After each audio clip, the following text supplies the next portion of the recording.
Assalamualaikum warahmatullahi wabarakatuh. Hai, aku Difra Madina dari kelas 11 IPS 1 absen 7. Di sini kita akan belajar tentang Kerajaan Tarumanegara.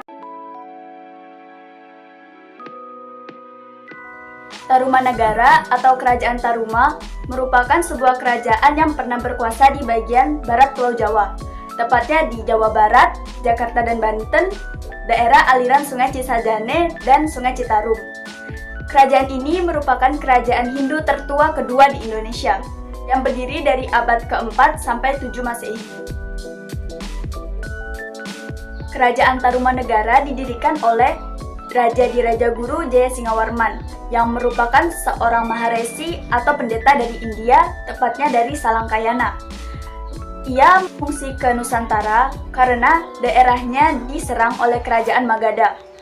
Saat tiba di Nusantara, tepatnya di Jawa Barat, ia meminta izin kepada Raja Dewawarman ke-8 yang merupakan raja dari Kerajaan Salakanagara pada masa itu, untuk membangun sebuah permukiman baru. Setelah mendapatkan izin, ia pun membangun Kerajaan Tarumanegara.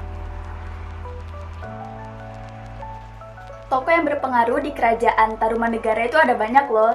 Yang pertama, ada Jaya Singawarman. Ia merupakan pendiri dari Kerajaan Tarumanegara. Yang kedua, ada Punawarman, yang pada masa pemerintahannya terjadi kemajuan yang pesat. Ia mendirikan banyak pelabuhan untuk perekonomian di Tarumanegara. Ia juga menaklukkan raja-raja kecil yang berada di Jawa Barat.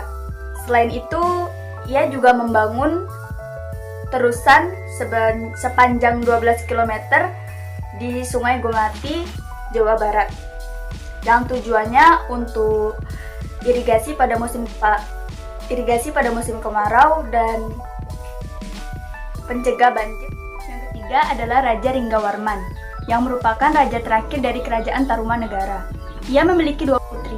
Yang pertama adalah Manasi, yang merupakan istri dari Tarusbawa dari Kerajaan Sunda. Yang kedua adalah Subakancana, yang merupakan istri dari Raja Kerajaan Sriwijaya. Karena Linggawarman tidak memiliki seorang putra, maka otomatis kekuasaan jatuh kepada putri sulungnya dan menantunya Tarusbawa. Hal ini menandakan kehancuran bagi Kerajaan Tarumanegara karena Tarusbawa memilih untuk lebih fokus ke kerajaannya sendiri. Kerajaan Tarumanegara memiliki kehidupan sosial yang cukup baik. Hal ini dapat dilihat dari Prasasti Tugu, yang mana menjelaskan tentang usaha Punawarman untuk menaikkan kehidupan sosial di kerajaan ini. Masyarakat Tarumanegara dibagi atas dua golongan. Ada golongan Hindu dan golongan Buddha. Golongan Hindu merupakan mayoritas di kerajaan tersebut. Meski begitu, mereka tetap menjalin kerukunan yang baik.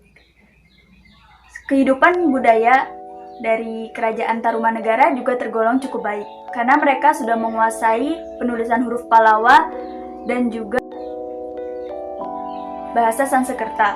Selain itu, mereka juga pandai membuat arca, prasasti, dan candi. Kerajaan Tarumanegara memiliki jalur sungai dan pelabuhan untuk melakukan perdagangan antar Asia Tenggara. Barang-barang yang diperdagangkan antara lain ada kulit penyu, gading, lalu ada emas dan perak. Hal ini menandakan bahwa Kerajaan Tarumanegara memiliki kehidupan ekonomi yang berbasis maritim. Selain itu, Kerajaan Tarumanegara juga melakukan aktivitas ekonomi yang berbasis agraris seperti bertani. Pertama, ada Prasasti Ciaruten. Terletak di Kampung Muara, Desa Ciaruten Hilir, Kecamatan Cibungalang, Bogor. Prasasti ini ditandai dengan bentuk tapak kaki Raja Punawarman dan huruf Pallawa berbahasa Sanskerta.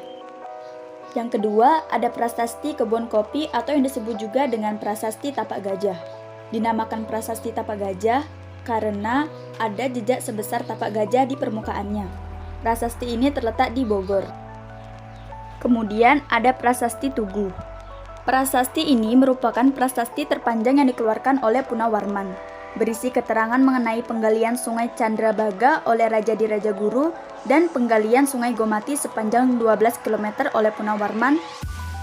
Nah, yang keempat ada Prasasti Pasir Awi yang terletak di sebelah selatan Bukit Pasir Awi di kawasan hutan di perbukitan Cipamungkis, Kabupaten Bogor.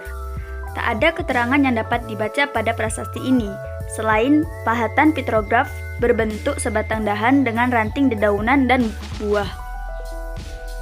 Selain itu, ada juga prasasti Jambu atau Koleangka, prasasti Cidang Hiang, dan prasasti Muara Cinten. Sekian, terima kasih. Wassalamualaikum warahmatullahi wabarakatuh.